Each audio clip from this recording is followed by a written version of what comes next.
and welcome to another episode of Kamado Turk Barbecue. Hope everyone is well.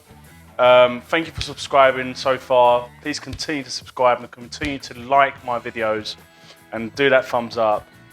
Today we're going to be doing a Spatchcock chicken in a Peri Peri marinade that I'm going to do from scratch. It's a bit of a twist, a bit of a, a few things go into a Peri Peri sauce. You've got your peppers, you've got your garlic, you've got your onions, you've got all your paprika, you've got some cayenne pepper, some mixed herbs. But I'm going to throw in a few extras. I'm going to be using some mint I'm going to put in there as well. And we'll just kind of, whatever you can find in the fridge, just chuck it in there. That kind of makes sense in your mind. So one of the main things that, to spatchcock is obviously to spatchcock the chicken. So if anyone doesn't know how to do that, there's loads of videos online that you can probably go ahead and have a look at. But the simple way to do it is you basically find this part of the chicken, and you can see like where the tail is, and there's a bone which goes all the way down to the back. And what you want to do is you want to cut in between that. You can use a scissor to do this, or you can get a knife, and you basically just feed your knife through. You can feel the bones anyway, so it's pretty simple. We don't need too much force on this, if you've got a nice knife, that is. And you just kind of just put some pressure in over here, and you can feel the bones breaking anyway, all the way down. So here we go. That's one side done. And what you can see here is you can see the breast is where the breast is joining to the bone, to the rib cage, and also to the thighs. Same on the other side. So we find that line, and we basically just making sure we don't take out any of the meat, and just cut it through here. Like I said, you can use, if you wanted to, a pair of scissors, but I just go in with the knife myself. And you basically just, you can break this off, and then that just becomes the excess part that you don't need for this cook. And then what a lot of people do also is just put some pressure in to the rib cage, and that breaks and it becomes flat. And here we go, we have spatchcock chicken. Right, so now to get to our marinade, what I like to do is just put this into a bowl for now. Quickly wash my hands.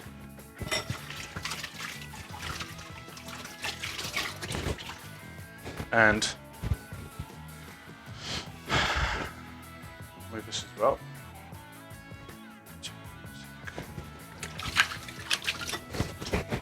Okay, so in this marinade, what I'm going to do is I'm going to get a blender, and in the blender we're going to put in 2 onions quartered up, a whole bulb of garlic right now. I've basically got some mint from the garden. Just going to chop these up a little bit so it's just a bit easier for the blender.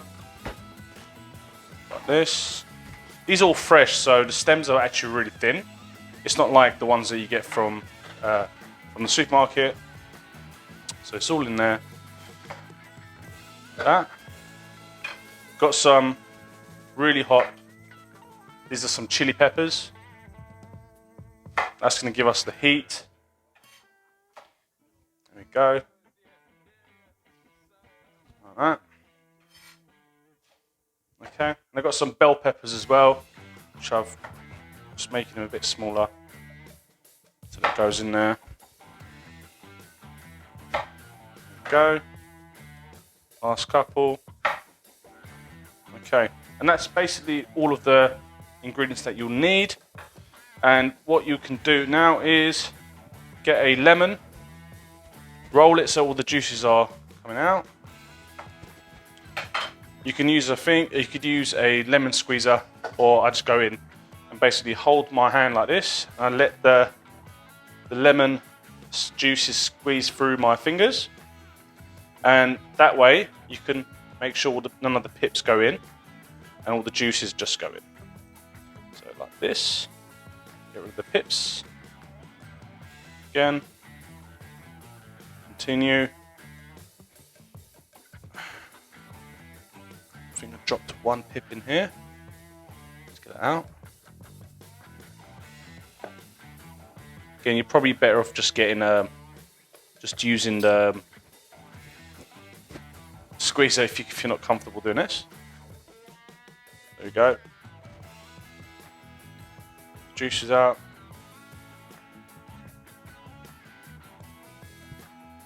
This.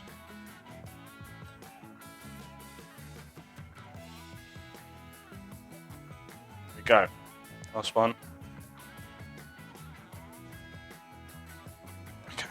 That's enough.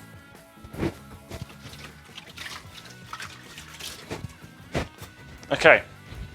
Now, in terms of the spices, so what we're going to do is I use 1 tablespoon, good amounts of paprika in there. This is well, I call it a dessert spoon actually. It's 1 of cayenne pepper into there, and then get some mixed herbs, chuck them in, a little bit of black pepper, and a pinch of smoked salt. So this is pretty good stuff as well. It's pretty strong smelling. And then lots of olive oil because it's going to be a marinade. Okay, so now we're at this point that we're going to chuck this onto the machine.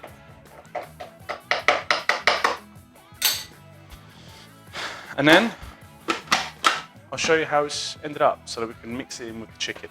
See in a bit. Okay, now we have blitzed up all of those marinades in there, and I'm not gonna lie guys, this smells really, really good. But if you want, what I might do is just put a little bit more paprika on there just to make it a bit more red. Again, it's up to you, it's preference. So it's not the end of the world if it's not completely perfect. Just going to give this a little mix while we're in here, and then what I'm going to do is just take out the bits here. All that marinade is going to go straight onto the chicken. Wow, this looks so good. It smells so good as well.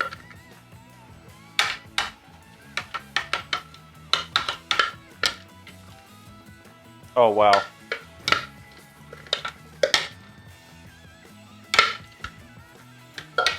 Okay, so how we're gonna cook this, which is probably the question that is gonna be next. So the way we're gonna cook this is we're gonna use the Kamado Joe JR today, because I think it's important that we show how useful the Kamado Joe JR is and how much food you can actually cook on it. Because obviously there's going to be people out there that are going to buy it and they always wonder like, oh, can I do a whole chicken in there? Or can I do a bit of this, bit of that? So the answer is yes, this will fit. And what I'm going to do is I'm just going to get all of those marinades and I'm going to really just get it all over this, underneath and on top. And what I'm going to use is when we put it into the Kamado, I'm going to cook it as if we're cooking it in the oven. So I'm going to cook it at around between 180 to 200 degrees Celsius for about an hour and a half. And in that moment, you should obviously get a good amount of heat and moisture into the meat, and you should get it nice and crispy as well. It's going to be on indirect heat, so I will be using the deflector shields. But what we're going to do is we're going to leave this to set now for about 3 to 4 hours. Really get that marinade sinking into the meat, and obviously all of those sauces on there. And what I might do is also use a tray in the Kamado so that basically all these juices stay in and they don't dry out the meat. So what we'll do is we'll leave this for a bit. Next time you see me, it will be on the Kamado, just firing it up and also putting the chicken into it. See you guys in a bit.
Okay, here we have it. It looks fantastic. It smells fantastic. We've cooked it for about, probably about hour and a half to about hour and 45. It looks phenomenal, and the juices are just flying off this. So I'm just gonna give it a go. Let's cut through it. And it's literally just falling apart. Oh wow. I didn't even need to cut that. It just fell. Oh wow, okay. Oh, it smells so good. Just gonna give this a little cut. So hot. Let's use a little fork. Okay.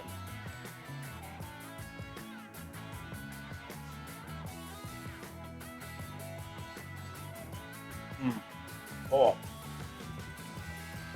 It's really juicy. It's really tender. And that peri peri sauce has just gone really well with it. It's got the heat from the chilies, but it's also got that nice minty fresh flavour as well from putting that mint in. Oh, this is so good. Guys, give this a go. And if you like this video, please subscribe and thumbs up, please. Check that out. Go straight in.